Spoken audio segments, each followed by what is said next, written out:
ಹೆಲ್ತಿಯಾದ ಹಾಗೂ ಟೇಸ್ಟಿಯಾದಂತಹ ರಾಗಿ ರೊಟ್ಟಿನ ಹೇಗೆ ಮಾಡೋದು ನೋಡೋಣ ಬನ್ನಿ. ತುಂಬಾ ಈಸಿಯಾಗಿ ಮಾಡ್ಕೋಬೋದು. ನಾನೊಂದು ಕಡಾಯಿಗೆ 1.5 ಕಪ್ಪಷ್ಟು ನೀರನ್ನು ಹಾಕೋತಾ ಇದ್ದೀನಿ. ಅದಕ್ಕೆ ನಿಮಗೆ ರುಚಿಗೆ ತಕ್ಕಷ್ಟು ಉಪ್ಪನ್ನು ಹಾಕಿ, ಹಾಗೆ ಒಂದು ಅರ್ಧ ಸ್ಪೂನಷ್ಟು ಎಣ್ಣೆನ ಹಾಕ್ಕೊಳ್ಳಿ. ಹಾಗೆ ಒಂದು ಅರ್ಧ ಸ್ಪೂನಷ್ಟು ರಾಗಿ ಪೌಡ್ರನ್ನ ಇದು ಸ್ವಲ್ಪ ಕುದಿಯೋಕ್ಕೆ ಶುರುವಾದಾಗ ಹಾಕ್ಕೊಳ್ಳಿ. ಹೀಗೆ ಮಾಡೋದ್ರಿಂದ ನಿಮಗೆ ರಾಗಿ ಹಿಟ್ಟಲ್ಲಿ ಗಂಟುಗಳಾಗಲ್ಲ ಈ ಥರ ಮಾಡುವಾಗ.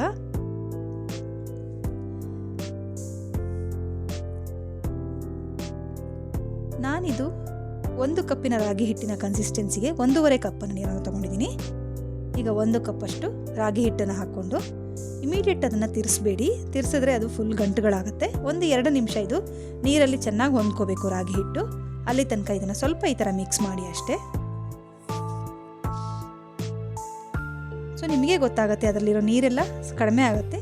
ಆಗ ನೀವು ಇದನ್ನು ತಿರ್ಸ್ಕೊಳ್ಳಿ ಈ ಥರ.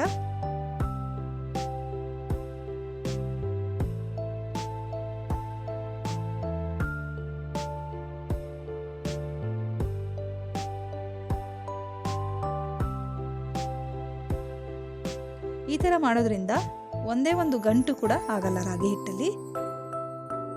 ಈಗ ನಾನು ಆ ರಾಗಿ ಹಿಟ್ಟಿಗೆ 1 ಈರುಳ್ಳಿ, ಹಾಗೆ ಒಂದು 4-5 ಸೌತೆಕಾಯಿ, ಕ್ಯಾರೆಟು, ಕೊತ್ತಂಬರಿ ಸೊಪ್ಪು, ನಿಮಗೆ ಏನು ಬೇಕಾದರೂ ತರಕಾರಿಗಳನ್ನ ನೀವು ಹಾಕೋಬೋದು. ಸಣ್ಣದಾಗಿ ಈ ಥರ ಸಣ್ಣದಾಗಿ ಹೆಚ್ಚಿಬಿಟ್ಟು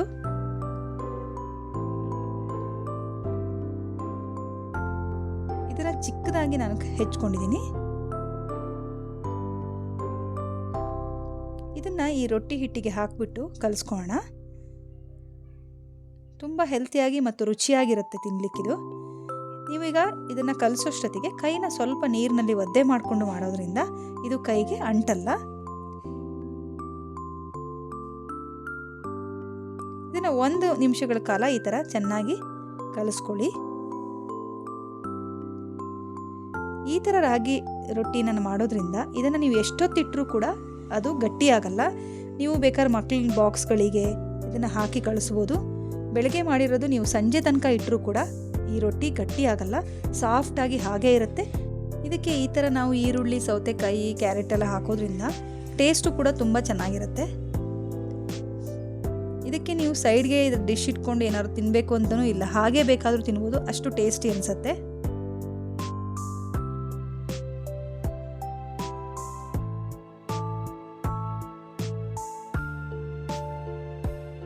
ನೋಡಿ, ಈಗ ಚಿಕ್ಕ ಚಿಕ್ಕ ಬಾಲ್ ಥರ ಮಾಡ್ಕೋತಾ ಇದ್ದೀನಿ. ಇದನ್ನು ನೀವು ಈ ಥರ ರೋಟಿ ಮೇಕರ್ ಥರ ಏನಾದ್ರು ಪ್ರೆಸ್ಸಿಂಗ್ ಮೆಷಿನ್ ಇದ್ದರೆ ಅದರಲ್ಲಿ ಮಾಡ್ಬೋದು ಈಸಿಯಾಗಿ. ತುಂಬಾ ಇಮಿಡಿಯೇಟ್ ಆಗುತ್ತೆ, ಜಾಸ್ತಿ ಟೈಮ್ ಕೂಡ ತಗೊಳ್ಳಲ್ಲ.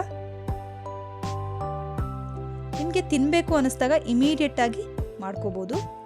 ನಾನಿಲ್ಲಿ ಆಯಿಲ್ ಕವರ್ನ ಇಟ್ಕೋತಾ ಇದ್ದೀನಿ. ನೀವು ಬೇಕಾದರೆ ಬಟರ್ ಪೇಪರ್ ಆ ಥರ ಇಟ್ಕೋಬೋದು. ನನಗೆ ಇದರಲ್ಲೇ ತುಂಬ ಚೆನ್ನಾಗಿದೆ ಆಗುತ್ತೆ ಅನಿಸುತ್ತೆ, ಅದಕ್ಕೆ ನಾನು ಅದನ್ನು ಯೂಸ್ ಮಾಡ್ತಾ ಇದ್ದೀನಿ. ನೋಡಿ ಎಷ್ಟು ತಿನ್ನಾಗಿ ಹೇಗೆ ಈವನ್ ಆಗಿ ಸ್ಪ್ರೆಡ್ ಆಗಿದೆ. ಮಾಡ್ಕೊಳ್ಳೋಕ್ಕೂ ತುಂಬಾ ಈಸಿ ಇದು.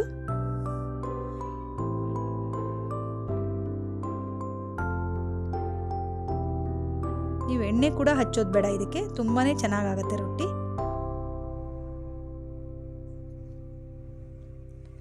ಎರಡೂ ಕಡೆನೂ ಸ್ವಲ್ಪ ನೀಟಾಗಿ ಬೇಯಿಸ್ಕೊಳ್ಳಿ.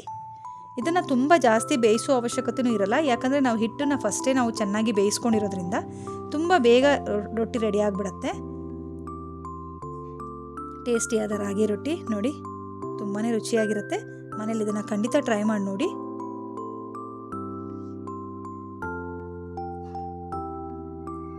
ಇವಾಗ ರೋಟಿ ಮೇಕರ್ ಇಲ್ಲ ಅಂತಂದವರು ಇದನ್ನು ಈ ಥರ ಎಣ್ಣೆ ಕವರ್ ಒಳಗೆ ಇಟ್ಕೊಂಡು ಈ ಥರ ಚಪಾತಿ ಲಟ್ಸೋದ್ರಲ್ಲಿ ನೀಟಾಗಿ ಲಟ್ಸ್ಕೊಂಬಿಡಿ.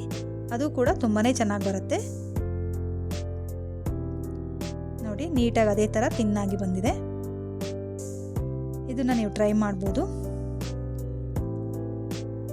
ನಾವು ಡಯಟ್ ಮಾಡ್ತಿರೋರಿಗೆ ಮುದ್ದೆ ತಿನ್ನಬೇಕು ಅಂದರೆ ಇಷ್ಟ ಆಗಲ್ಲ, ಅಂಥ ಟೈಮಲ್ಲಿ ನೀವು ಈ ಥರ ರೊಟ್ಟಿ ಮಾಡಿಕೊಂಡು ತಿನ್ಬೋದು. ಮತ್ತು ಇವನ್ ಆರೋಗ್ಯಕ್ಕೂ ಒಳ್ಳೆಯದು ಇದು. ಶುಗರ್ ಇರೋರು ಖಂಡಿತವಾಗಿಯೂ ಈ ಥರ ರಾಗಿ ರೊಟ್ಟಿ ಮಾಡ್ಕೊಂಡು ತಿನ್ನಬೇಕು, ತುಂಬಾ ಒಳ್ಳೆಯದು.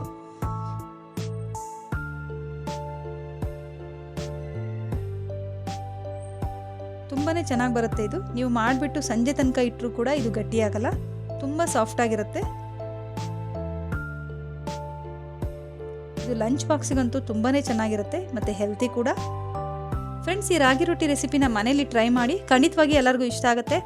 ಹಾಗೆ ನಿಮಗೆಲ್ಲರಿಗೂ ನನ್ನ ಈ ರೆಸಿಪಿ ಇಷ್ಟ ಆದರೆ ನನ್ನ ಈ ವಿಡಿಯೋಗೆ ಒಂದು ಲೈಕ್ ಕೊಡಿ, ಹಾಗೂ ನಿಮ್ಮ ಫ್ರೆಂಡ್ಸ್ಗಳಿಗೂ ಇದನ್ನು ಶೇರ್ ಮಾಡಿ, ಹಾಗೂ ನನ್ನ ಚಾನಲ್ನ ಸಬ್ಸ್ಕ್ರೈಬ್ ಮಾಡ್ಕೊಂಡಿಲ್ಲ ಅಂದರೆ ನನ್ನ ಚಾನಲ್ನ ಸಬ್ಸ್ಕ್ರೈಬ್ ಮಾಡ್ಕೊಳ್ಳಿ.